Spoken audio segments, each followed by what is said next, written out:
Hello, welcome back to more Feed the Beast. As always, this is Sinapse coming back at you with more Feed the Beast. And things have changed just a little bit. Just a teensy tiny tad.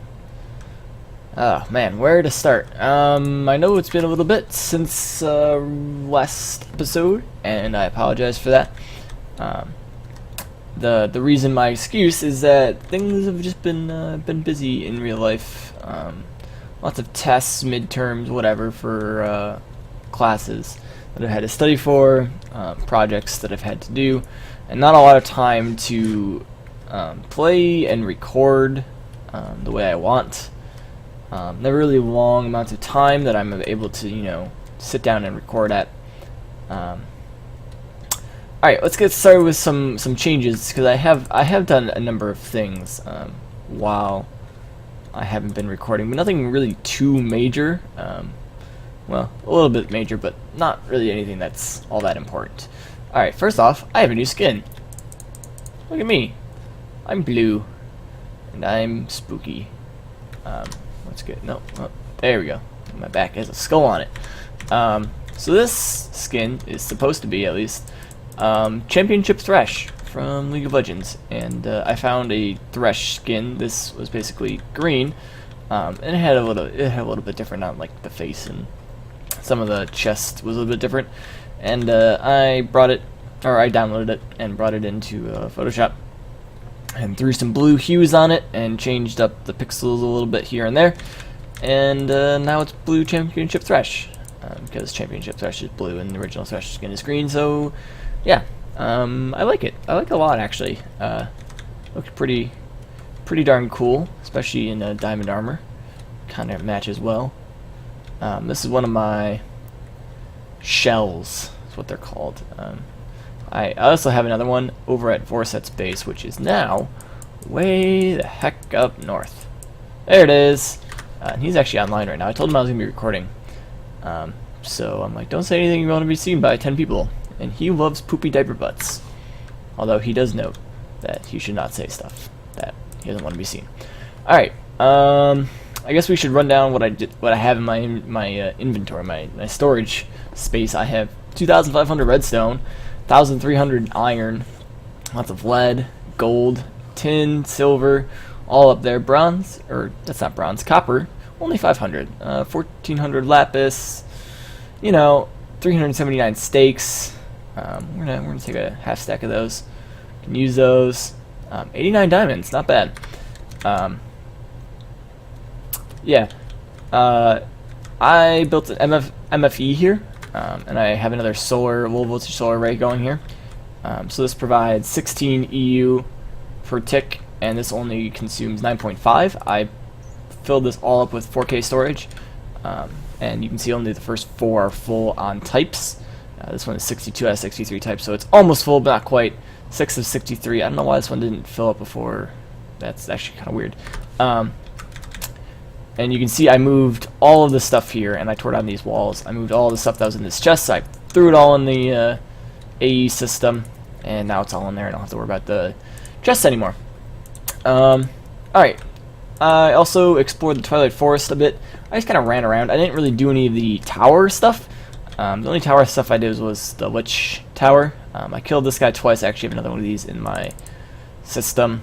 And I got 2 wands. I got the wand of... the one that shoots like the ender pearls that does damage, and then the one that like shoots a red bolt and life steals.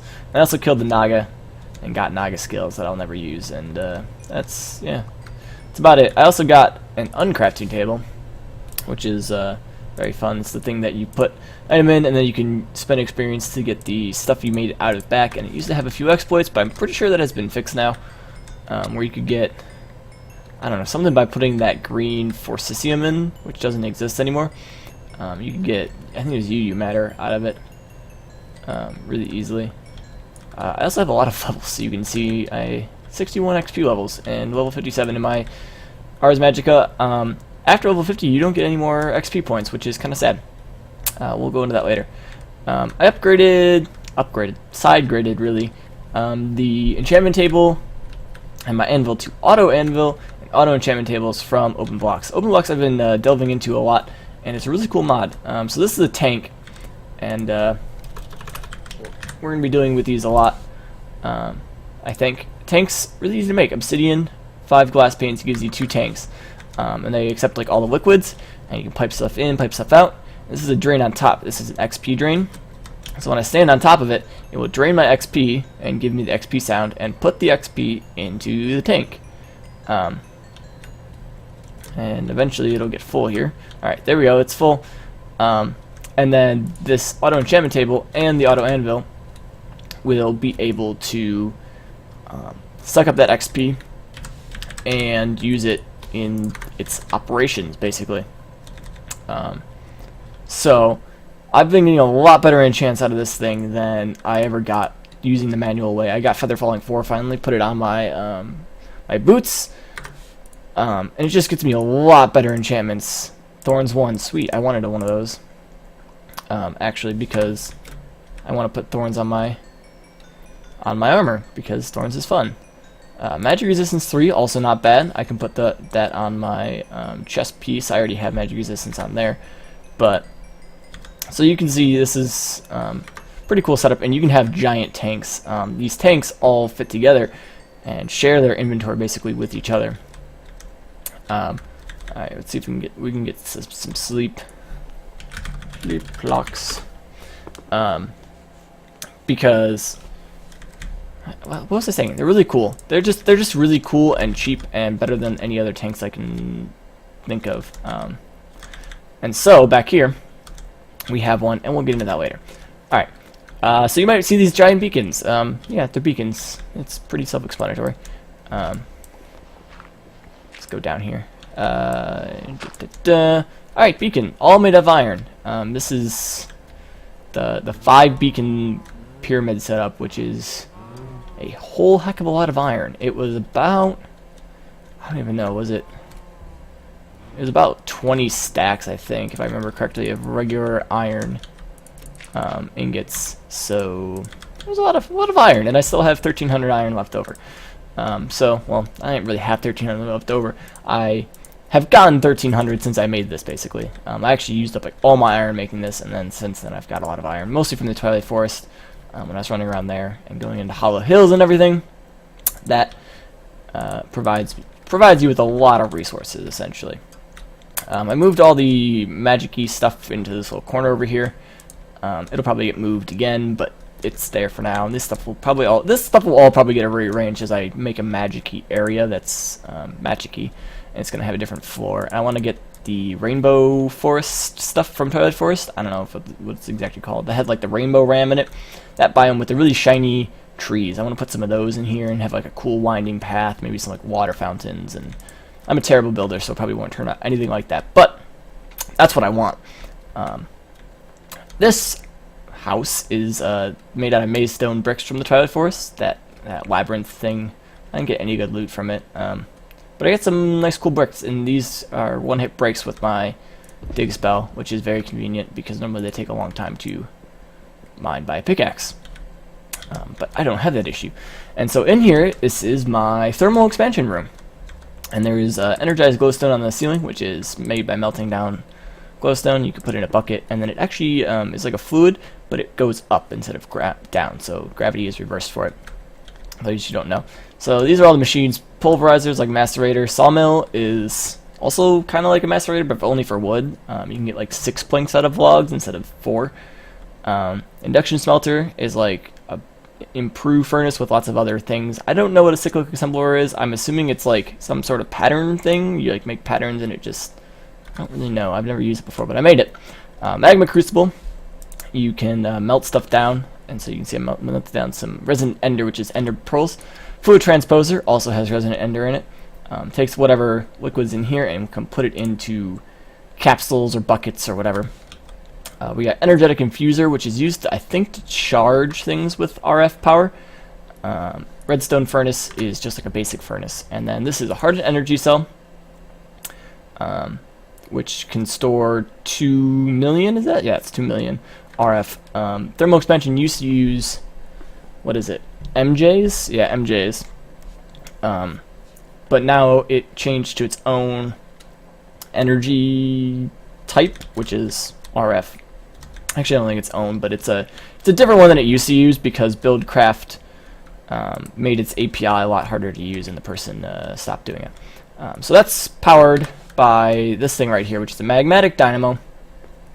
You put lava in here, it gives power to this, and this cable is eventually going to run under here. We're going to have multiple. That's where this tank comes in.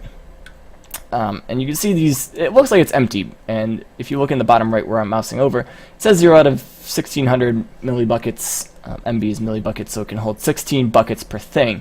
However, it splits it evenly, so this only has 749, but they all have 749 on the bottom, 750 there, so this is actually multiple buckets full of lava, and you can break them, and they will retain their content. So these both have 5%, 749 millibuckets, and if I put them together, they're still not good. They're still going to have the same thing. And the way, gravity works is it goes down. So if I put 749 and 749 on top of each other, it's going to make 1,498, and then I can take that out, and it only has 498 again. So now this one will have 0, and this one has 14. So although it looks like there's nothing in there, there's actually multiple buckets. It's just spread across so many tank blocks that it doesn't appear as if there is anything in there. But it's pretty sweet, that whole ability. You can just break it with anything, and it will retain its contents.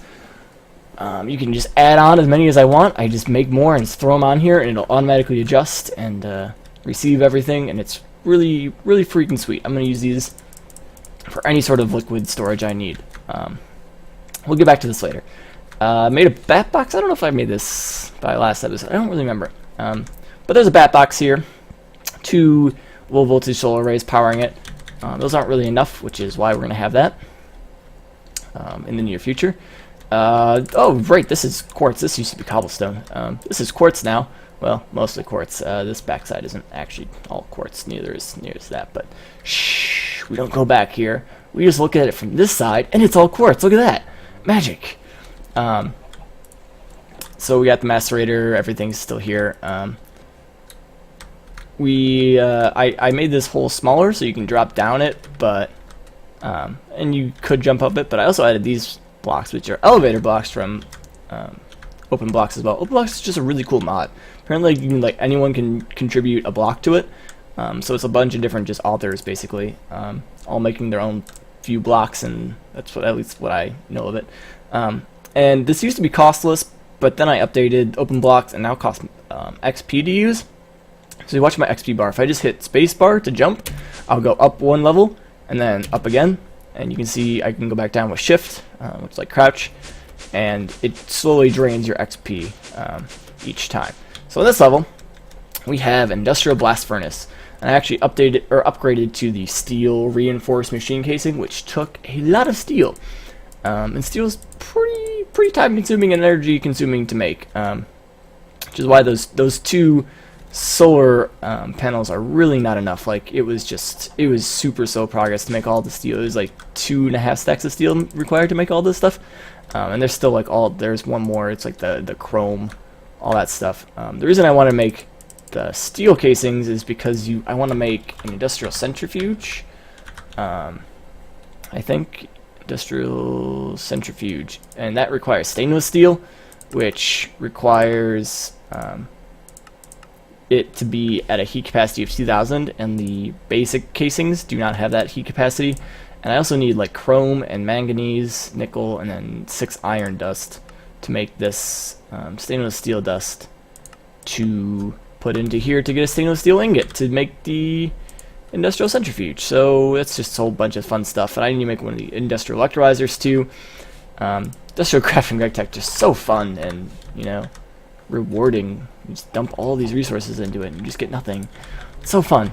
I'll stop my bitching now though. So I am progressing slowly but surely in industrial craft. It's just not that entertaining for me, and I'm not really going to be using it that much for any sort of automation, because there's just better things out there like thermal expansion. So I have a wire going under here, which is how these are all powered, by the way. That leads to this. And something cool that I learned, and is new since I last played with thermal expansion, is if you pulverize redstone ore blocks, you get 6 redstone out of each one, and you get cinnabar. So if you get redstone ore blocks, which means you use silk touch, but I have my silk touch pick, and 25% of the chance, or 25% chance, you get cinnabar. And cinnabar is a really cool thing that allows you to like triple ores, as well as get an additional thing. So if you use it on iron, you will get 3 iron plus a ferrous or nickel ingot. Use it on uranium, you'll get that plus the rich slag, and rich slag is also used to triple ores. So you basically get triple ores once, plus if you do it on the right thing, you'll get another triple ore use out of it as well. So if you do it with dark iron, you also get that. If you do it on tin, you'll get bonus iron. Copper, you get bonus gold. Gold, you just get rich slag. So it's really cool. And if you do it with nickel, which is kind of rare, you get shiny ingots, which is platinum, which are otherwise very difficult to make. As I've learned, like you need to get industrial centrifuge, industrial electrolyzer, industrial grinder. That's really the only way to make it. Unless you can also pulverize the iron, and you can get, wait, no. Oh, no, yeah. So basically, platinum, very hard to get. So I used all the cinnabar to get the platinum out of smelting up nickel. I have some left over, so we're just going to throw some iron in there and watch it get tripled, because it's just a cool thing. At the same time, we're going to pulverize 2 platinum ingots, so you can see we get 3 iron and bonus ferrous, which is pretty darn awesome if you ask me. Alright, let's sleep again. Sleep again. So the reason I made that tank is because I want to have another source of power that isn't solar, that doesn't require me to sleep all the damn time. Because while it's free, there's just better sources of power out there. One of them being geothermal. This is still exactly the same. I forget to mention anything else. I'm pretty sure. Oh, right, that thing over there. Before we get into our building, I'm still catching up from what's changed. This is going to be our mob spawning building. So I had those spawners there, and there's a bunch of blaze spawners in the nether that I know of. And they're all going to be in here. So this is like the place where the spawner is going to be. And they're going to have conveyor belts, and they're going to push each other, or push the mobs. And these are going to get split up either left or right, and get pushed into this corner here.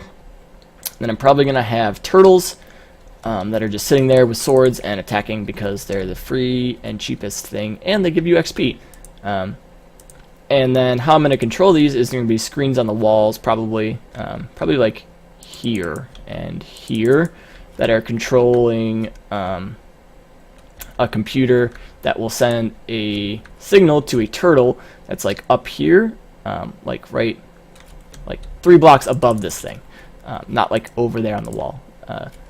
That will place a wrath lamp, and one wrath lamp will basically completely light up the area inside of it and prevent anything from spawning. And then when you click it again, the turtle will dig and pick up the wrath lamp, and then everything will spawn again. And it's pretty much the simplest solution I can think of that takes up the least space, because I don't really have that much space to like run wiring through the wall and use all these like redstone lamps around the place. And this is going to have darkened glass from extra utilities, I think, that doesn't allow light to pass through, but you can still see in, so we can see stuff spawning and dying.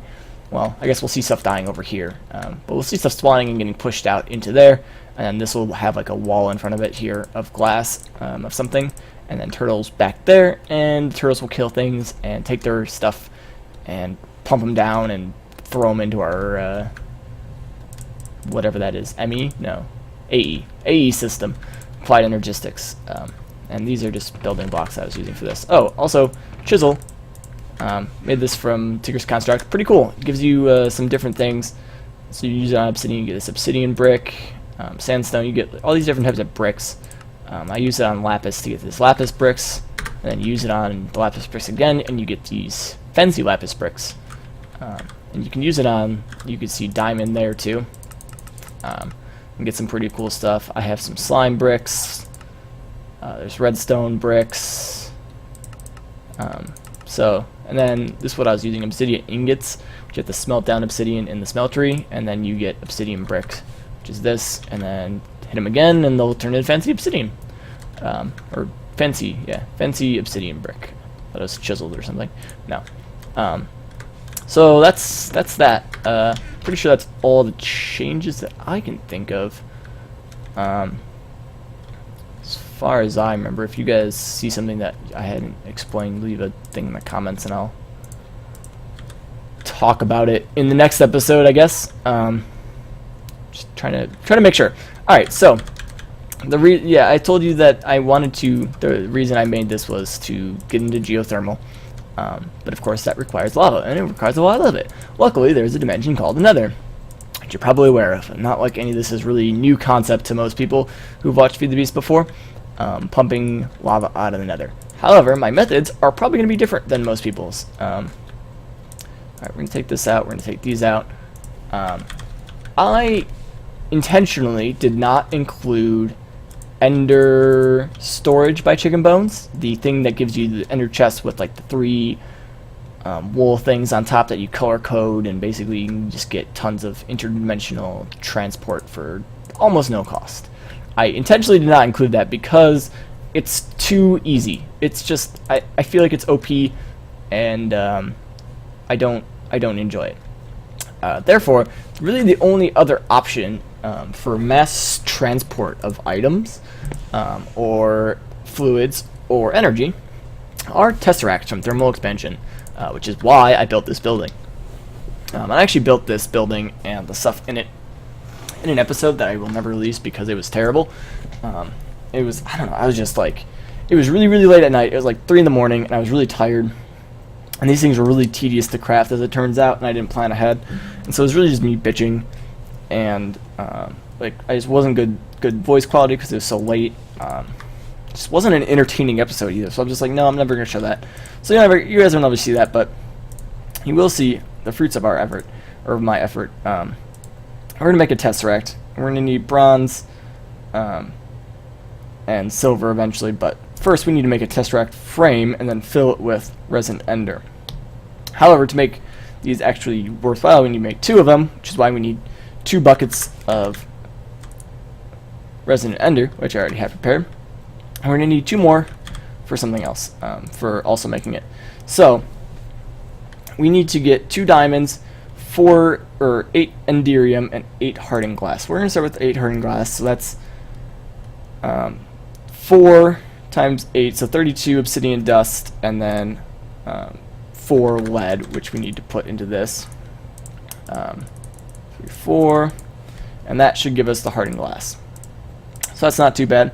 Enderium, though, is very difficult to craft. So we need pyrotheum, which is sulfur, coal dust, redstone, and blaze powder. And we're going to need 8 of this, I think, right? I don't even know. So that's not it. We're going to get all this stuff and put it all together, and we're going to get pyrotheum. Then we are going to use the pyrotheum plus enderium blend to get enderium ingots. We need 8 of these things, so we actually only need 4 pyrotheum, but now I have 4 extra for whatever. So we need to make enderium. Enderium is pulverized tin, pulverized shiny metal, also known as platinum, and a resonant ender bucket. So I actually need to get 6 tin, which I neglected to grab because I do not have it in my inventory. Bit of an oversight on my part. I will also grab the 2 diamonds we will require here as well. So let's grab our 6 tin. We don't need this anymore. And 2 diamonds. Boom. Alright, our hardened glass hopefully will be completed by the time we get back over there. 8 hardened glass. Alright. So then we get the pyrotheum in there. What is the... Okay, we need to pulverize this tin. I remember that much. And then that plus the platinum dust plus resonant ender buckets. So resonant ender, it takes 4 ender pearls to make 1 bucket of resonant ender. Throw them in the magma crucible, it comes out. This is a portable tank. It's pretty cool as well from thermal expansion. If you shift right click with it, it will pop off and retain its inventory as well. And it can attach to the machines and be switched between input and output. So the blue is input, therefore it will go into the tank. Pretty sure, yeah, you can grab buckets out of it. So that's the 2 buckets worth, and now I have 2 buckets of resonant ender.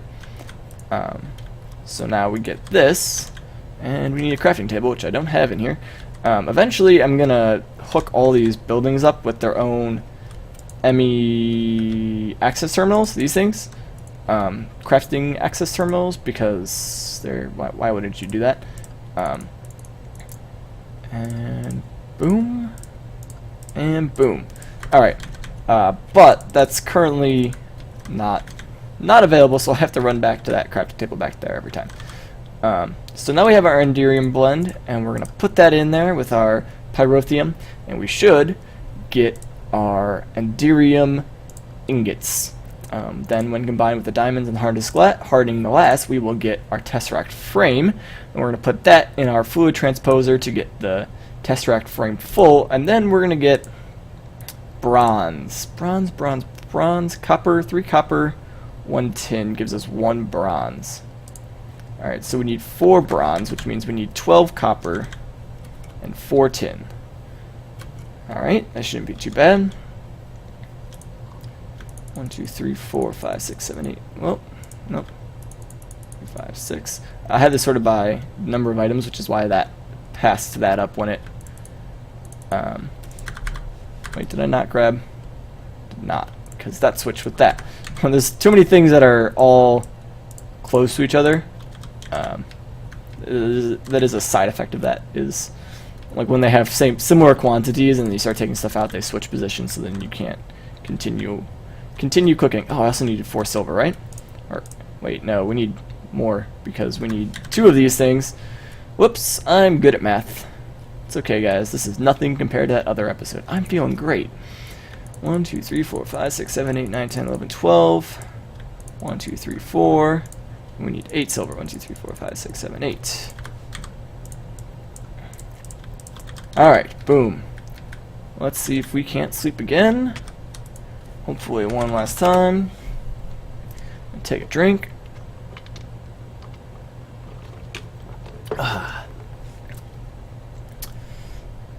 Come on, Vorset. You can do it. Sleep. Sleep. There we go. We have slept. Our Enderium ingots should be processed. Alright, we have our Enderium ingots. So, we have to run back to our crafting table. I'm sorry. This is really bad. No, we're gonna keep it here. We can deal with it. Alright. So, hardened glass. Whoops.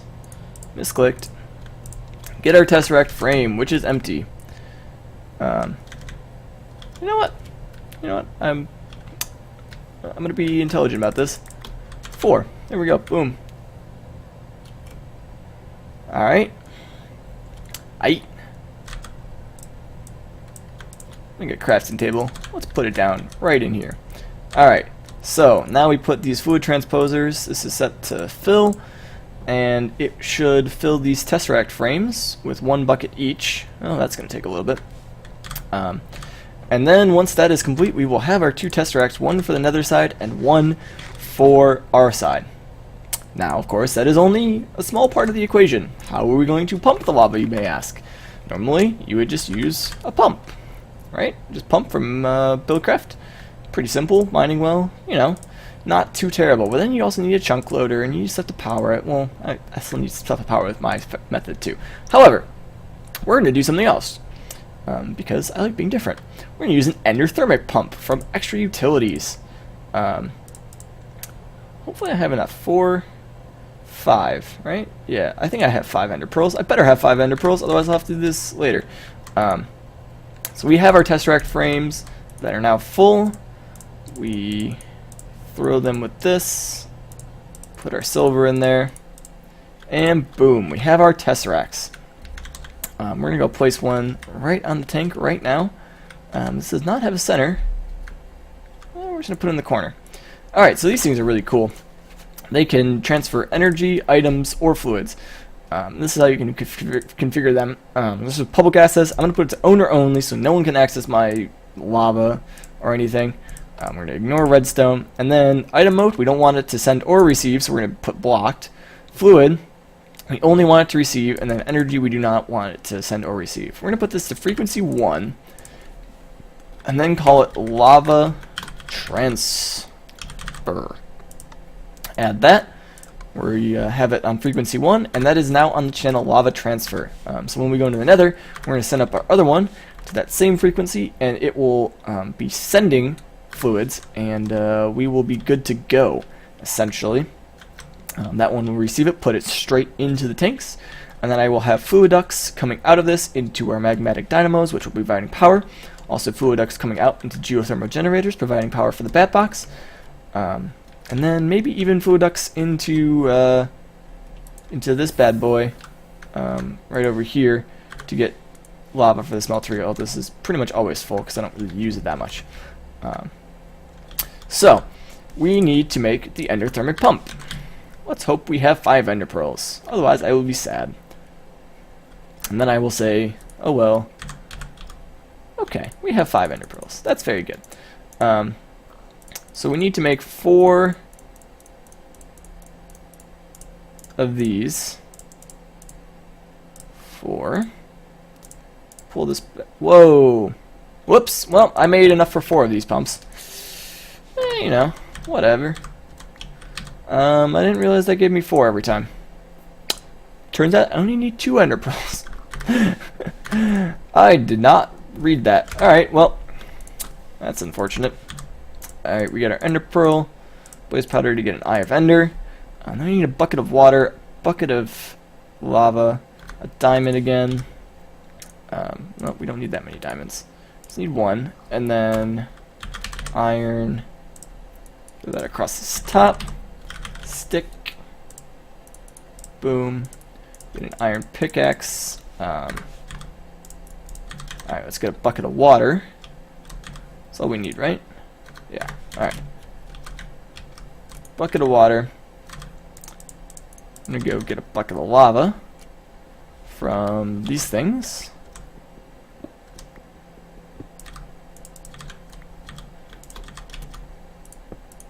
Whoop. Fantastic placing. Wow. 2 in a row. Alright, 3rd time's the shot. Third time's the charm. I can't speak either. There we go. Alright. That only was mildly embarrassing. Alright, so we get our eye of enders, our diamond on top. These things, which I have way too many of. I wonder if I can deconstruct these. Probably. Alright, so now we have an endothermic pump, and we get our buckets back, which is convenient. However, these still require the same power that the regular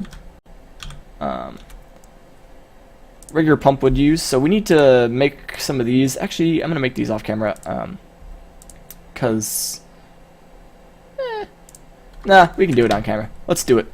I'm going to make 4 of them, and it should provide plenty of power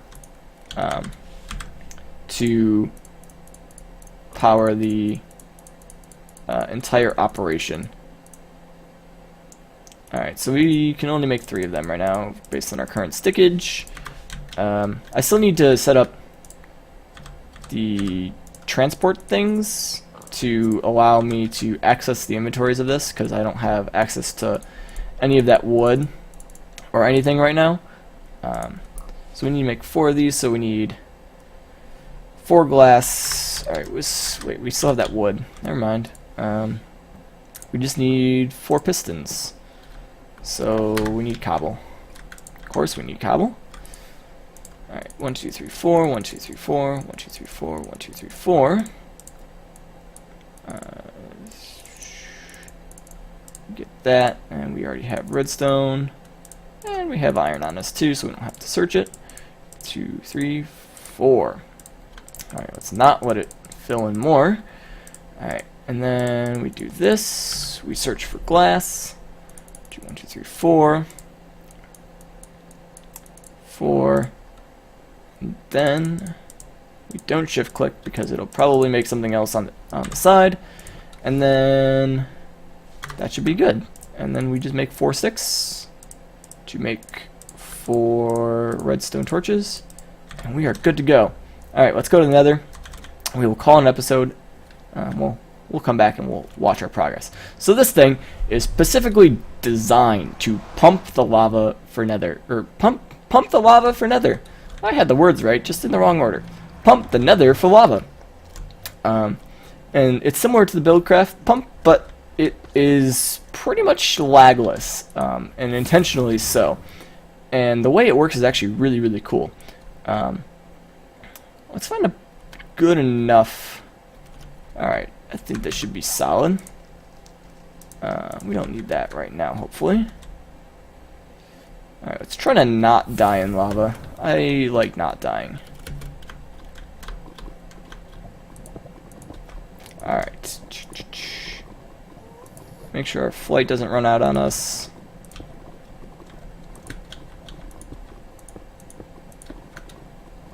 Keep refreshing the flight so it does not run out and we do not fall in lava. Trying to get in the center of this as much as possible. Alright. And then we want to build a little itty bitty platform around it. Alright, so we put the redstone torches down and the redstone engines. Alright, so these are now powering this. The only thing left to do is to set up our tesseract, put that bad boy on top, make it owner only, and set the frequency to lava transfer. It can see what we already have, and it will start pumping out this lava pool, and I'll probably move it that way eventually. Right now this is good enough. We have a lot of lava around us to work with, and you can see it's already started working. The way this thing works is it has a built-in chunk loader, and instead of like actually pumping the lava and leaving a running fluid, which causes a lot of lag over time, especially if there's multiple people doing it, it just replaces the block of lava with stone. And so it prevents a lot of entity updates or tile updates, and replaces the entire lava lake eventually with stone, which is pretty cool. And it's just a really, really sweet way of pumping out the nether. And it's much better than the traditional pumps, at least as far as I can tell. There's really no drawback, or whoops, that's not the right book, or any reason you'd really want to use the traditional pipes when you have the endothermic pumps available. I mean, I guess they're a little bit more costly because of the obsidian and ender pearls, but not that much. And I guess it does require, oh, well, I mean, both things require access to nether and another fortress. I mean, you don't need another fortress for the original pump, but you need access to the nether because you're pumping the nether for lava. So, with any luck, this thing should start to fill up with lava. I mean, I would hope it does. It worked in my creative test world, so I am assuming it will work here. Same setup and everything. So, I think that's going to be it for the episode, though. It's about 39 minutes, and I try to keep it under that. So, I will see you guys next time, and this thing will probably be pretty much complete. I'll run through all the fancy computer craft stuff I do in the meantime, and I will hopefully have uses for this lava. But until then, I hope you enjoyed watching. I'm kind of concerned that this is not filling up. I will investigate it. Oh, you know why? You know why? Because I didn't set the tesseract to send. All right, hold on. Delay. JK, not leaving yet. We're gonna see this thing fill up, even if it takes an extra minute. That's fine. You guys can deal with it. You've already made it this far. You guys can survive a little bit longer. I need to not misremember where I placed this thing, though. That would add to some time. put it down here somewhere, right? There it is. Menu is south. Alright, so we need to have it send fluids. Send only for fluids. And that should start it actually pumping. And we should see this actually like grow in size if we stand here long enough. Alright, there you go. Just did it. And as it is, it's not the fastest thing ever, but it generates more lava than I really think I could use, so it is fine for my uses. And if I ever need more, I mean, I could just make more test racks and make more of those things. I have the materials for 3 other ones of them, so I could just make more and throw them down in different places in the nether, and then, you know, theoretically quadruple my output. And look at that, it's starting to fill up with lava. So we already have, look at that, 2,812 per thing, 2,874. So this fills up. It fills up pretty darn quickly. It really does. So that will be it for the episode, for real this time. Now that we have seen the fruits of our effort. Foresight must have slept because it was nighttime when we went in. Interesting. Yeah, we accomplished something pretty big this episode, or pretty not big. I mean, this is pretty much standard setup for like the beginning of industrialization for most people, but I've been dabbling in so much magic and building, I haven't really, you know, automated stuff. So I hope you guys enjoyed. Hope it was entertaining for you, and I hope that you guys are not too angry at me for not uploading in like a week. I hope to get back on a pretty regular schedule again. Things have hopefully been dying down. I mean, they have been dying down. Hopefully they will continue to not be busy for me, and I have time to record. So thank you for watching. Have a nice day. Have a nice week. I will see you in the next episode. Bye-bye.